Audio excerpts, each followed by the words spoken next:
Hola a todos, vamos a hablar hoy de estrabismo y motilidad ocular. Soy la doctora Cecilia De Feo de la Cátedra de Oftalmología y la finalidad de este teórico es que ustedes puedan abordar este tema de una manera más amena.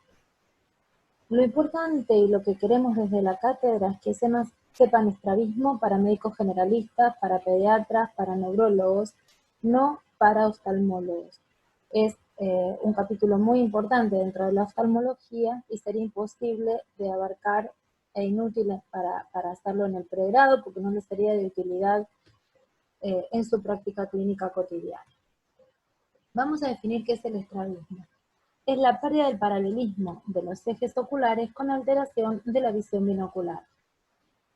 Cuando hablamos de pérdida de paralelismo, nosotros mirando derecho adelante hacia el infinito, como cuando tomamos la agudeza visual, tenemos los ejes oculares paralelos. Si un ojo se desvía, el paralelismo se pierde y por ende la visión binocular, que es la que se obtiene unificando las imágenes de cada ojo por separado en el cerebro. Esto nos da la tridimensionalidad, es decir, ver en 3D la sensación de estereopsis, que está adelante, que está atrás, que está más lejos, que está más cerca. Cuando una desviación ocular es manifiesta, se denomina tropia. Cuando una desviación es latente, se denomina foria. Es decir, cuando no aparece en forma permanente y sí puede aparecer en formas esporádicas, por ejemplo, ante una fatiga visual importante. ¿Cómo clasificamos a los estrabismos? Una forma de clasificarlos es en horizontales y en verticales. Los horizontales se dividen en convergentes y divergentes.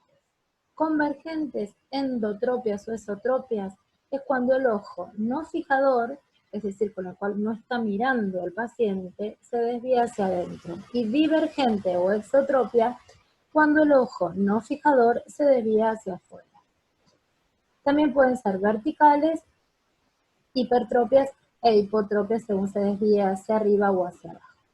Este gráfico es importante para mostrarles y graficarles las esotropias, exotropias, hipertropias e hipotropias, pero también para que vean el reflejo corneal que debe estar centrado en el centro de la pupila.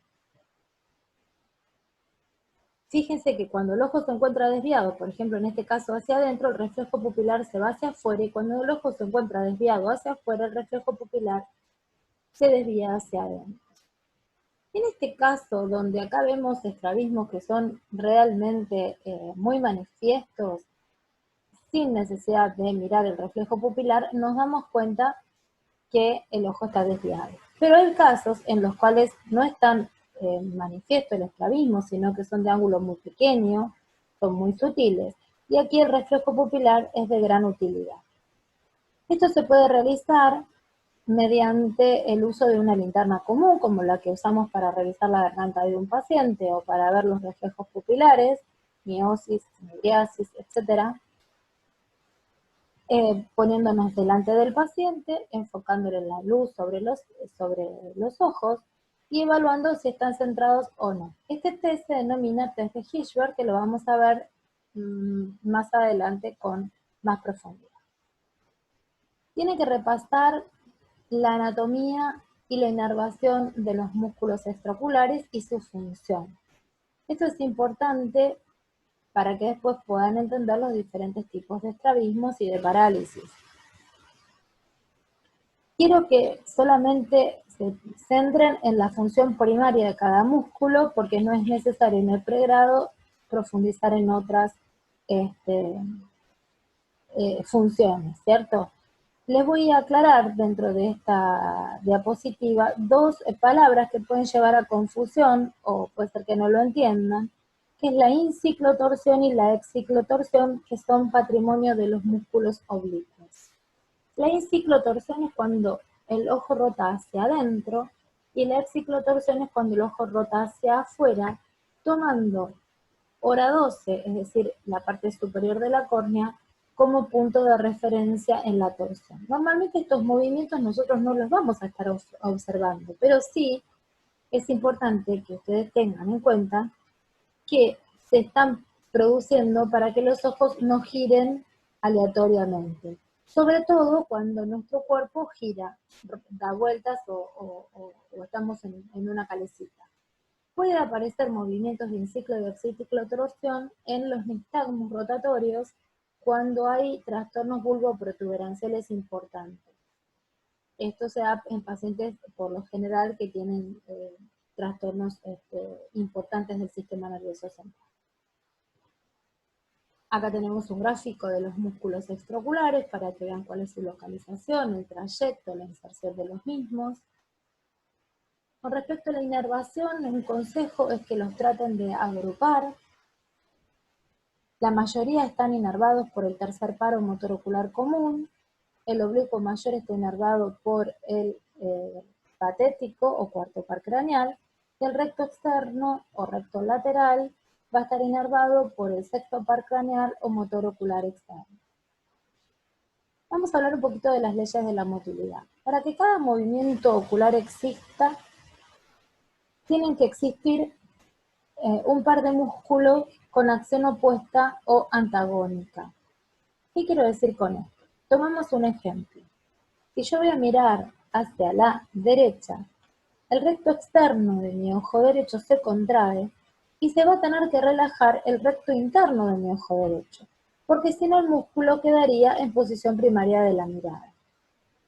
No existiría ningún movimiento posible. De aquí a que se desprende una ley que es la ley de Sherrington o ley de la inervación recíproca, que para que cada movimiento ocular se lleve a cabo, debe contraerse un músculo y relajarse su antagonista. Otro concepto importante que les quiero dejar hoy es el de fusión. La fusión es un fenómeno sensorial que permite integrar las imágenes de cada ojo por separado como una imagen única en el cerebro. Para ello, los músculos de un ojo deben actuar en forma conjugada con los músculos del otro ojo. Por ejemplo, si nosotros queremos mirar nuevamente hacia la derecha, se va a contraer el recto externo de mi ojo derecho y el recto interno de mi ojo izquierdo. Estos dos músculos son yuntas y obviamente relajarse sus antagonistas. De aquí se desprende otra ley muy importante que es la ley de Ferin o de la correspondencia motora, donde la cantidad de impulsos nerviosos que llega a un músculo debe ser exactamente igual a la que llega a su yunta para que el movimiento ocular, sea simétrico.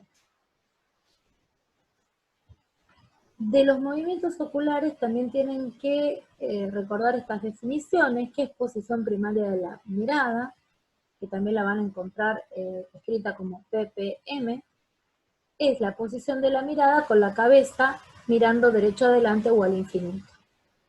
Las ducciones, que son los movimientos oculares, considerando cada ojo por separado, y las vergencias, que son los movimientos oculares bilaterales y conjugados, que son las 9 posiciones de la mirada, más la convergencia y la divergencia. Acá tenemos las 9 posiciones de la mirada, donde tenemos que evaluar los dos ojos, acá grafiqué uno solo, y vamos a ver elevación, elevar hacia afuera, ir hacia adentro, ir hacia abajo y hacia adentro, ir hacia abajo y hacia afuera y hacia arriba y afuera. Esto es importante que lo testeen para ver si excursionan bien ambos ojos.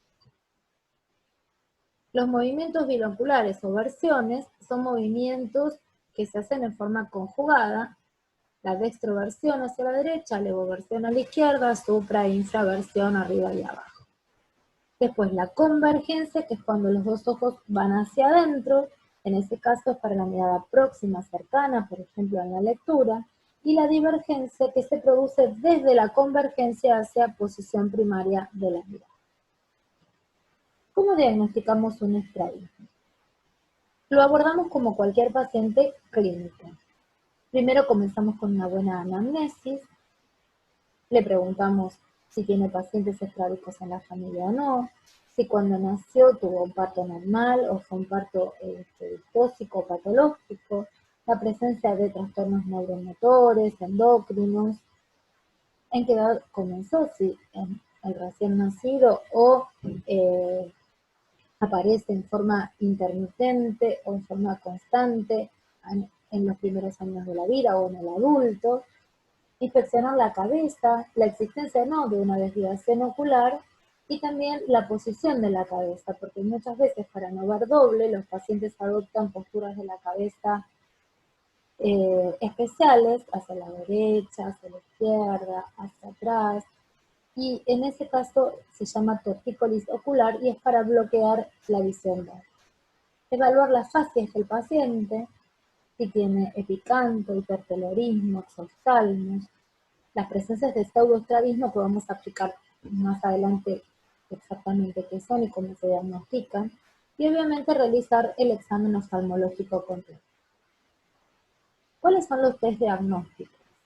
Primero, las 9 posiciones de la mirada, como ya dijimos. Lo sentamos en una silla, nos ponemos frente a él con una linterna en mano y le hacemos, sin que mueva la cabeza, excursionar los ojos en las 9 posiciones de la mirada. Luego evaluamos el reflejo corneal, que ya les adelanté, que se llamaba test de Hirschberg, enfocándolo con una fuente de luz, que es esta linterna que dijimos, y viendo que sea simétrico y centrado en ambas pupilas. Si no lo es, podemos estar hablando de un estrabismo. Seguidamente le vamos a realizar el cover test. El cover test es la oclusión del ojo fijador, es decir, con el que el paciente está mirando, y vamos a ver el comportamiento del ojo no fijador. Si el ojo viene de afuera, es que estaba en una exotropia, si viene de arriba, es que estaba en una hipertropia, y así sucesivamente.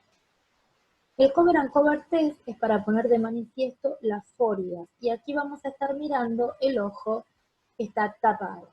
Esto ya es más de competencia de un oftalmólogo, pero se los nombro y se los explico por si lo van a leer en los libros de texto. No es necesario que ahonden en él.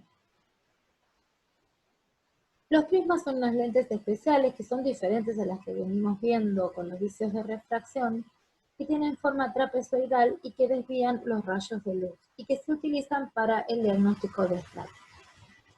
Ahora vamos a ejemplificar. En esta diapositiva vamos a ver las 9 posiciones de la mirada, que son las que ustedes le van a evaluar al paciente. Acá vamos a evaluar el test de Hirschberg. Fíjense que acá se encuentra centrado el reflejo pupilar y en este caso está desviado hacia afuera, por lo tanto el ojo va a estar desviado hacia adentro.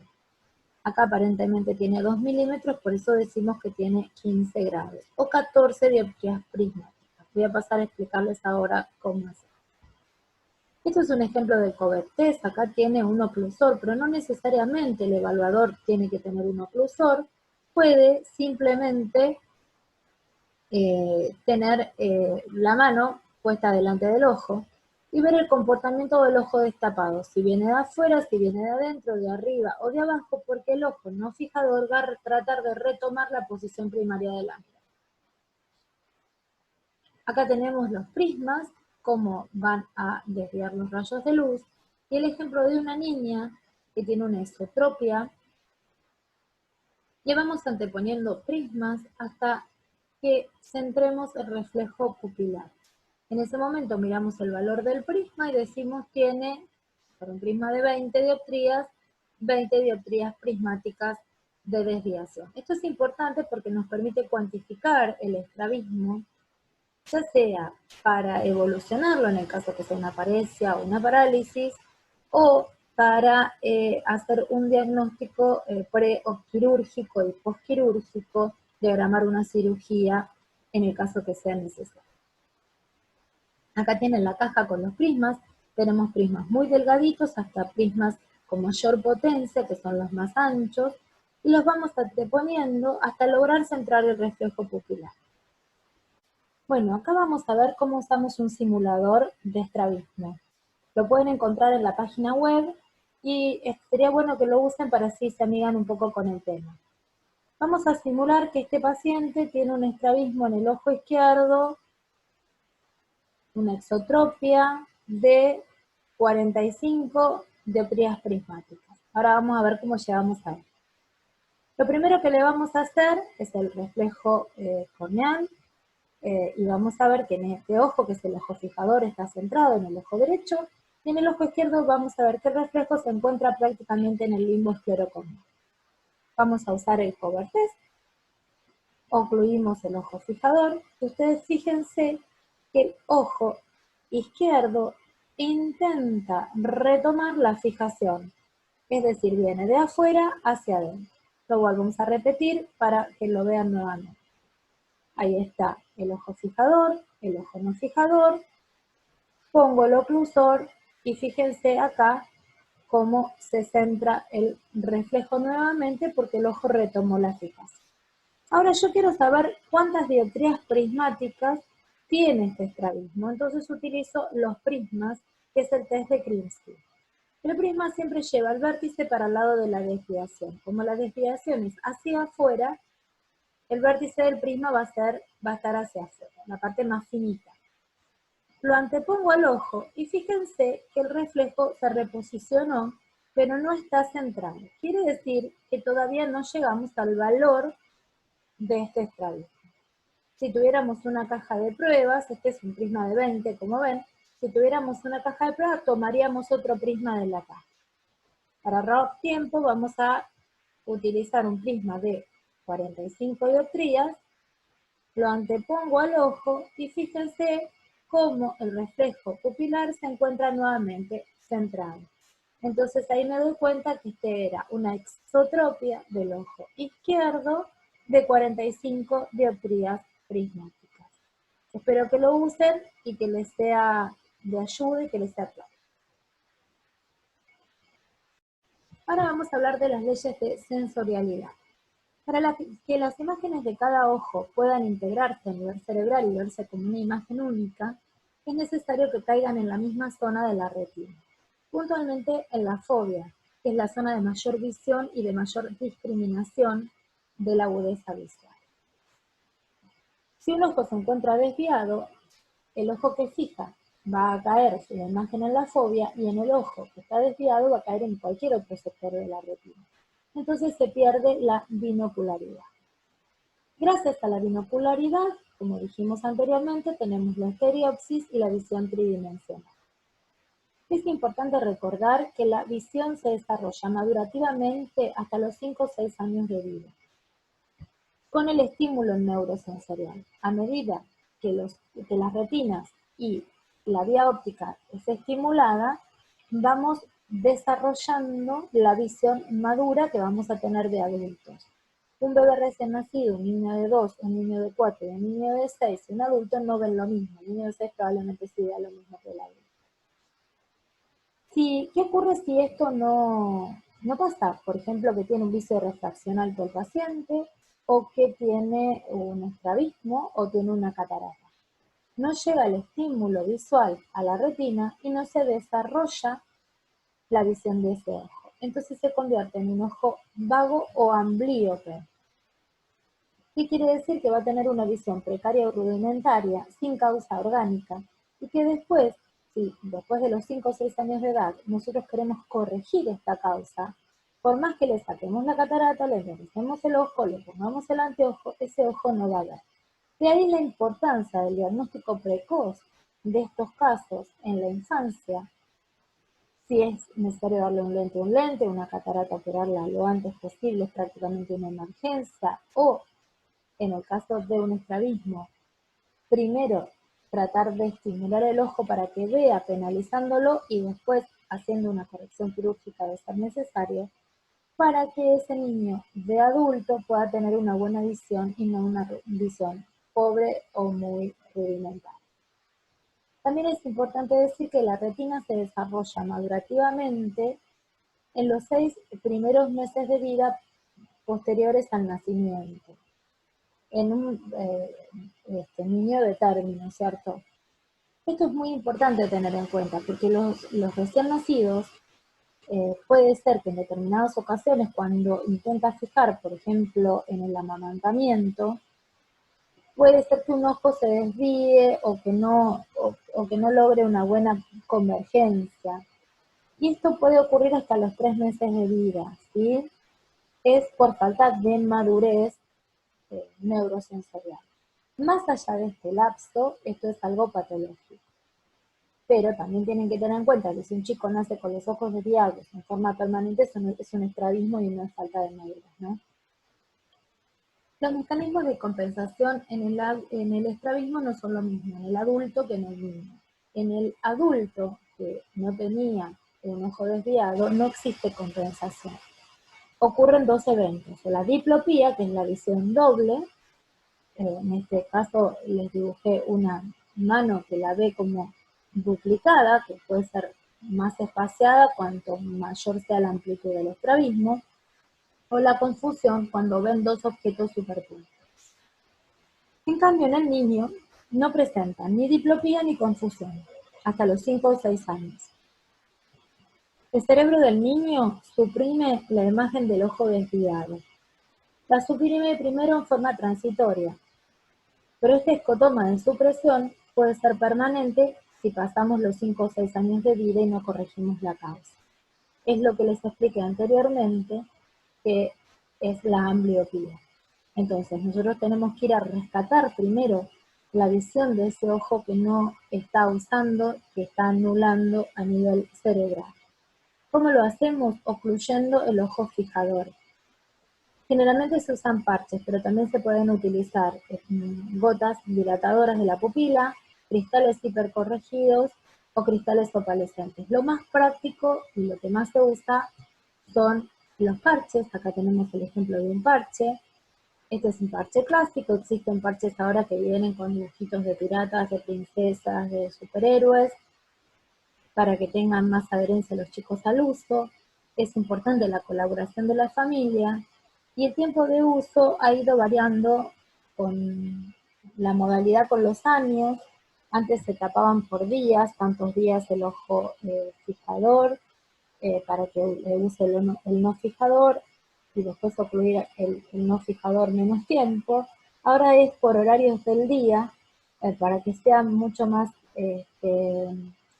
amable y que la gente lo pueda adoptar más en la práctica cotidiana.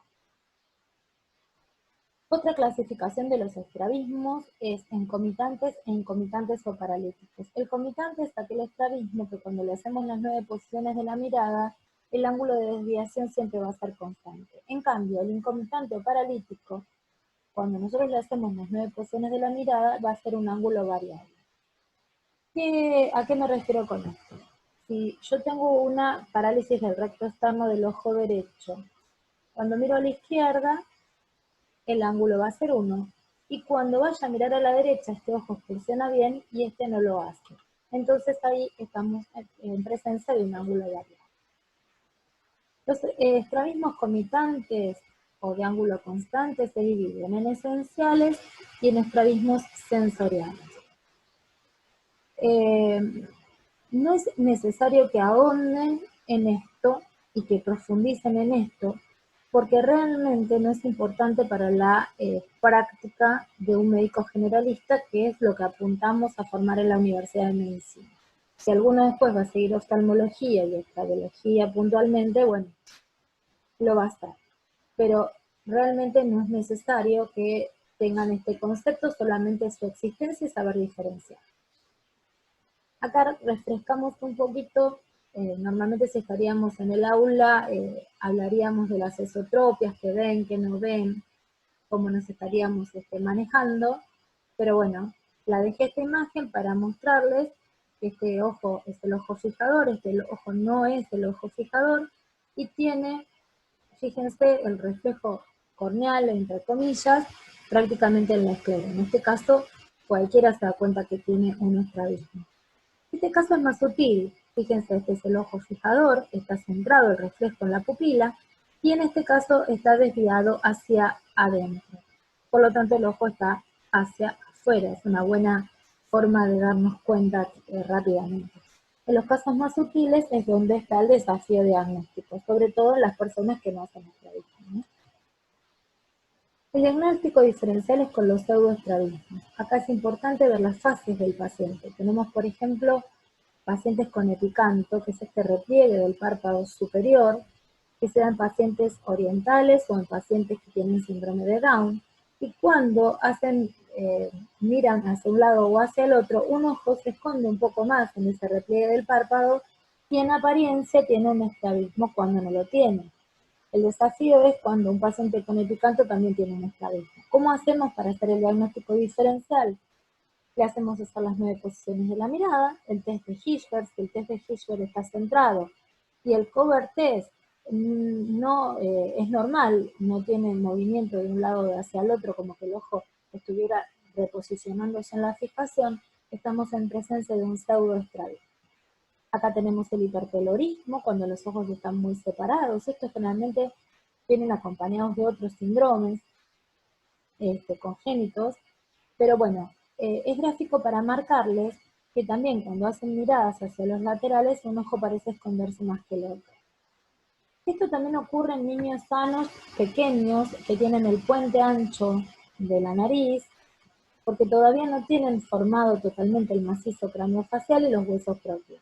Entonces muchas veces los papás vienen con esa duda diagnóstica y es un niñito de meses y dicen, me parece que desvía el ojo, y cuando empezás a interrogar te das cuenta que lo que les está pasando es que todavía no tienen desarrollado bien los huesos propios, y el diagnóstico diferencial lo hacemos con los mismos 3 test para decir que es un pseudoestrabismo. Estos son los estrabismos comitantes o de ángulos variables, que quizás son los que más se van a encontrar en su práctica cotidiana como médicos generalistas. Vamos a abordar acá la parálisis del tercero, del cuarto y del sexto par craneal. El tercer par craneal afecta al recto superior, al recto medio, al recto inferior, al oblicuo inferior, al elevador del párpado superior y al constrictor de la pupila. Recuerden que el tercer par lleva fibras parasimpáticas y que se ubican estas en la periferia del tercer par. Y eso es muy importante, este relato anatómico, para poder diferenciar los tipos de parálisis del tercer par. Obviamente, al llevar fibras parasimpáticas, provoca miosis. Y si se paraliza, el ojo va a estar en una midriasis fija. Es decir, por más que lo iluminemos, esa pupila va a quedar midriática. Cuando todas las ramas del tercer par están afectadas, vamos a tener midriasis, desviación del ojo hacia afuera y hacia abajo. ¿Por qué? Porque los dos músculos que están funcionando son el recto externo y el oblicuo mayor. Acá tenemos una niña con una parálisis incompleta del tercer par, donde tiene una ptosis incompleta. Recuerden que ptosis es cuando el ojo, el párpado, ocluye más del tercio superior de la córnea. Si ocluye más del tercio superior de la córnea, estamos hablando de ptosis. En este caso es incompleta con la desviación del ojo hacia afuera y hacia abajo. De ser completa, el paciente vendría con el párpado totalmente caído. Vamos a hablar especialmente de la midriasis, que hoy les recalqué que era importante la parte anatómica, que periféricamente al nervio van las fibras parasimpáticas. Por lo tanto, un aneurisma, que es de las cosas más comunes que pueden ocurrir en las parálisis y parálisis del tercer par, o un tumor, al comprimir van a dar una midriasis muy importante, a veces como evento aislado o a veces con un tercer par incompleto. Esto divide aguas. En un paciente que tiene un tercer par, completo e incompleto, donde la midriasis no es tan importante y que es adulto mayor, con antecedentes metabólicos y de hipertensión, podemos pensar que es una parálisis del tercer par clínica o clínico-metabólica, que va a resolver cuando mejore la hipertensión arterial o el sistema metabólico. Generalmente remiten solas, y si no tiene el párpado totalmente caído, le podemos ocluir un ojo, tapar el lente con un papel o con una cinta adhesiva para que el paciente no vea doble y no se caiga y pueda comer, leer, etc. Ahora, si estamos frente a un paciente joven con una cefalea importante, con náuseas, vómitos, por ejemplo, un síndrome de hipertensión endocranial, y un tercer par, tengo que pensar en un aneurisma, fundamentalmente en primera instancia y luego en un tumor, que esté comprimiendo al motor ocular común. Y en este caso voy a necesitar neuroimágenes en forma urgente, porque una neurocirugía le puede salvar la vida al paciente. Con esto no quiero decir que un adulto mayor no necesite una neuroimagen. Lo que quiero decir es que quizás si no las tenemos a mano, la podemos tramitar con más tiempo. Este otro paciente amerita que si no las tenemos a mano, salgamos con una ambulancia a realizarles la resonancia y la tomografía. Acá tenemos una imagen que muestra una dilatación aneurismática y la parálisis del tercer par. La parálisis del cuarto par craneal es la congénita más frecuente, afecta al oblicuo superior y el paciente no puede mirar hacia abajo. El paciente no va a venir diciendo, tengo una parálisis del cuarto par, pero sí va a venir diciendo, últimamente tengo dificultad para bajar las escaleras o los escalones o el cordón de la vereda. O tengo dificultad cuando quiero leer, pone la cabeza de una manera especial. Entonces ahí tenemos que pensar en una parálisis del cuarto par. Las parálisis del sexto son un capítulo aparte porque son muy frecuentes, se van a encontrar con ellas igual que con las del tercero, con bastante frecuencia, porque afecta a los rectos laterales, así que el paciente va a tener una endotropia o esotropia bilateral o unilateral, pero en los pacientes que tienen traumatismos cráneoencefálicos generalmente son bilaterales, porque recuerden que el sexto par es el nervio con mayor trayecto intracraneal. Cuando va viajando dentro del cráneo hasta llegar a los rectos externos, pasa por el lado de los peñascos, muy cerquita de los peñascos y los rodea. Y cuando hay edema cerebral, quedan comprimidos contra el peñasco y por eso hacen la parálisis o la paresia. Si están inconscientes no se van a dar cuenta, pero cuando el paciente vuelva a retomar la conciencia, a pesar de que continúe con edema cerebral, les va a relatar diplopía. Y no tenemos que pensar que es una intercurrencia, sino que está saliendo del edema y va a mejorar, obviamente, con el tratamiento para el edema encefálico. Si lo llaman para una consulta de estas características o no tienen un oftalmólogo cerca, también oclúyanle un ojo a este paciente porque es muy incómodo ver doble en forma permanente. Le genera también reflejos de náuseas, de vómitos y de mareos. Entonces, hasta que mejore el edema, lo que pueden hacer es ocluir alternativamente un ojo o el cristal de un lente. Acá tenemos una parálisis del sexto par unilateral. Un recuerdo de cómo son las parálisis para que las repasen mientras vayan viendo este video, vayan rememorando cuáles son los músculos que inerva el par craneal y así van a sacar la sintomatología por descarte. Les voy a dejar reglas o gold standards para este teórico del estrabismo. Primero, la ambliopía es la disminución de la visión sin causa orgánica, que debe corregirse antes de los 6 años. Cuanto más precozmente, mejores son los resultados visuales.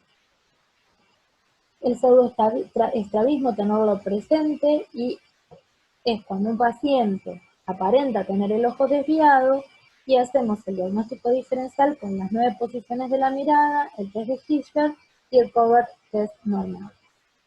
Los estrabismos incomitantes son cuando tienen ángulos de desviación variable en las distintas posiciones de la mirada, y los comitantes son cuando tienen un ángulo estable en las distintas posiciones de la mirada. El tratamiento del estrabismo puede ser médico. Primero, en un niño, ir a rescatar visualmente ese ojo, hacer que recupere función con la penalización, con los parches, y después pensar en un tratamiento quirúrgico o en el uso de lentes de corrección, porque existen muchos astigmatismos asociados a la hipermetropía, por ejemplo. El estrabólogo verá cuál es cada caso, si es quirúrgico o no lo es. Y en el caso de hacerse cirugías, lo que se hace es retroponer o reseccionar alguno de los músculos afectados.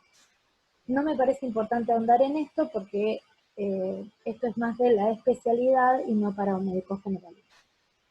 Y recordar que un niño recién nacido puede tener desviaciones intermitentes cuando intenta fijar, que generalmente no van más allá de los 3 meses de vida y que es por inmadurez neurosensorial. Esto es muy importante porque muchas veces les van a preguntar como pediatras o como médicos de familia cuando llegan recién nacidos y están todos los padres, sobre todo los primerizos, con todas las dudas. Vamos a hacer 2 casos clínicos juntos. Si estaríamos en el aula, los resolveríamos con preguntas y respuestas, con un contrapunto, pero bueno, acá los voy a ayudar a pensar y a desglosar la pregunta. Caso número 1. Usted es un médico generalista en un pueblito alejado de una ciudad importante en La Pampa. Le traen a la consulta a un niño de 2 años diciéndole que creen que a veces desvía los ojos. ¿Qué examen primario le practica para ver si desvía los ojos? Le tenemos que practicar las 9 posiciones de la mirada, en el caso mostrándole algún objeto que no tenga sonido, o la misma luz porque le llama la atención, hacer el test de Hirschberg y el cover test. Si estos son normales, el paciente no tiene un estrabismo. Esto está respondiendo a la pregunta número 2. Si no lo hace, ¿cuál es un diagnóstico? Un pseudoestrabismo. El segundo caso clínico es, usted es pediatra, le traen a un niño en consulta de 9 meses, y siempre los hice estos casos clínicos pensando que no tienen un oftalmólogo cerca, que no están en una ciudad donde vaya un oftalmólogo todos los días, por ejemplo. Los papás manifiestan que el niño tiene una desviación de ojo derecho permanente y que otro pediatra le dijo que era inmadurez y querían otra opinión. ¿Qué piensa usted del diagnóstico? Acá tienen que pensar, 9 meses y permanente no van con inmadurez. Dijimos que la inmadurez se podía dar hasta los 3 meses, ¿sí? Y que no es permanente, es en determinados eventos. Entonces, ¿qué opina usted del diagnóstico? Que este niño tiene un estrabismo, porque cuando decimos desviación permanente es estrabismo. ¿Qué le sugeriría a los padres? Que hagan una consulta con un oftalmólogo. ¿Para qué puse estos 2 ejemplos? Porque muchas veces ustedes van a ser la primera barrera de contención de estos padres y van a tener que saber dirigir la consulta. No es necesario que como médicos generalistas sepan lo que tienen, todas las especialidades, pero sí dirigir las consultas en forma correcta. Entonces a estos papás, si no tienen un pediatra, un neurooftalmólogo cerca, es necesario decirles que lo busquen. Al otro papá lo tranquilizás y el chico sí va a hacer la consulta oftalmológica que le corresponde por la edad, pero no vas a hacer una movilización de toda una familia. Esto es lo más importante que quiero que les quede, el concepto de pensar que ustedes van a ser la primera barrera en las preguntas de los padres o de los pacientes adultos, si están en una guardia o si son médicos de cabeza. ¿Qué tipo de estrabismo tiene? Y bueno, acá ustedes ven, tiene una isotropia, esto es para hacer un repaso conjunto, este es el ojo fijador, este es el no fijador, el ojo está hacia adentro y el reflejo corneal se ha ido fuera de la tela. Bueno, espero que este teórico les haya sido de utilidad. Fue hecho con mucha voluntad y tratando de manifestarles la mayor cantidad de conceptos posibles desde un aula virtual. Espero que se cuiden, que sus familias y ustedes se encuentren bien y encontrarnos desde la presencialidad en breve y saliendo de esta pandemia lo más exitosos posible. Muchas gracias.